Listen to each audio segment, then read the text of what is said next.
G'day everybody, welcome to another episode of Integrity Bites. This week we're going to dive into the Aged Care Royal Commission, and this week I've got our Senior Manager, Dylan Bonham. Welcome, Dylan. Thanks, Darren. So the final report for the Aged Care Royal Commission was handed down in late February, on the 26th of February. And you've done a bit of work on this. Can you just tell me, what are some of the key findings at a really high level? Yep, no worries. I think there were three main key findings from the report and just the Commission generally. The first was that there was a high level of substandard care, higher than they thought would exist. Second of all was the fact that the complaint system that these aged care providers have in place are probably not up to standard in terms of either responding to complaints received or dealing with those complaints just generally. And the third was that family members of aged care providers or users of aged care providers really were scared to speak up as a result of any reprisal action that their family members who are in those aged care providers may experience as a result of a family member speaking up.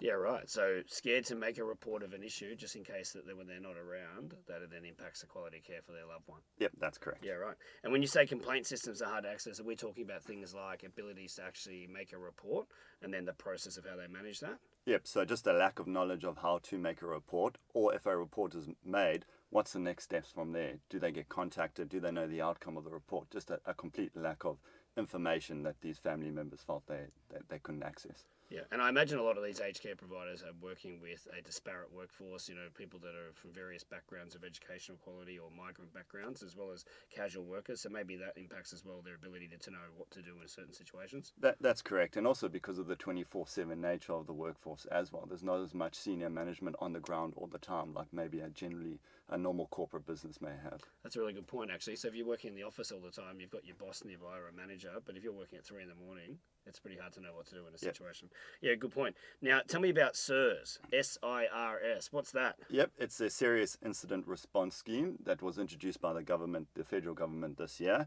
And really what it does is it creates two obligations on aged care providers. The first is for them to have incident management obligations to SIRS.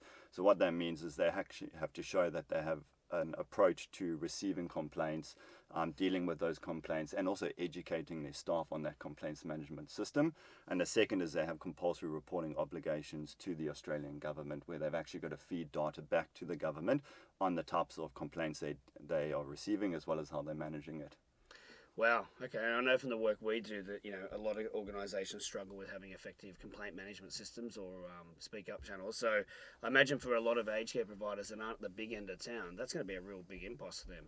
Yep, I think so. I think just the lack of understanding of how to implement it, train staff and all that will be a challenge for those providers. Yeah. I mean, particularly if you're owning 3 aged care centres and employ 100 people or something, to be able to invest in that kind of technology in those systems is going to be a huge ask. Okay, but it wasn't all bad. I mean, what were some of the positive findings that came out of the Royal Commission? Yep, I think the main thing was that they found that the workforce of people who are involved in aged care are really passionate people and want to do the right thing and also want to help those people that are using those services. So I thought that was a very encouraging sign from the Aged Care Commission, and ones that the commissioners were at pains to speak about. Yeah, I mean, we do a bit of work in aged care as well, and I know from our experience the people we deal with are very, very passionate, which is great to see.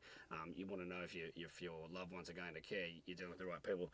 So just to wrap it up, what do you see as maybe 1 or 2 or 3 opportunities for aged care providers of any size to really start making a difference in this space based on what those findings are? Yep, I think at a general high level, it's to put in place a system and a process by which people can speak up, not just internal staff, but also those family members.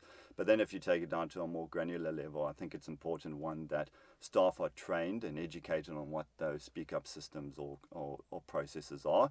Family members are informed about it and given confidence that if reports are made, that there will be, one, responded to, and second, appropriate action taken. And then the third is just continuously reviewing those processes and systems to make sure that they are adapting to the times that the aged care provider finds themselves in.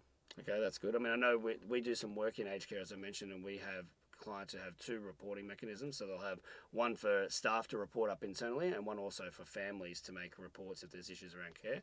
I think the last thing that you touched on there is around having insights or reports around what's happening. I think a big issue for a lot of businesses is understanding what's actually happening in their business, having a finger on the pulse. So you got any views on how they can do that better? Yeah, I think once again it's just putting in those processes in place by which they're looking at what their monthly reporting are and thinking what the key metrics are that they've got to either report to SIRS, so externally, Yep. or internally what boards and risk committees may require of them. understanding that, and then thinking about their processes and systems in place and how they can extract that data to be able to provide that. Excellent. All right. Well, thanks, Dylan. Thanks for joining us for this week. And that's another episode of Integrity Bites. So I think that for those in the aged care sector, there's some really good takeaways there. And we'll catch you on the next one. Thanks.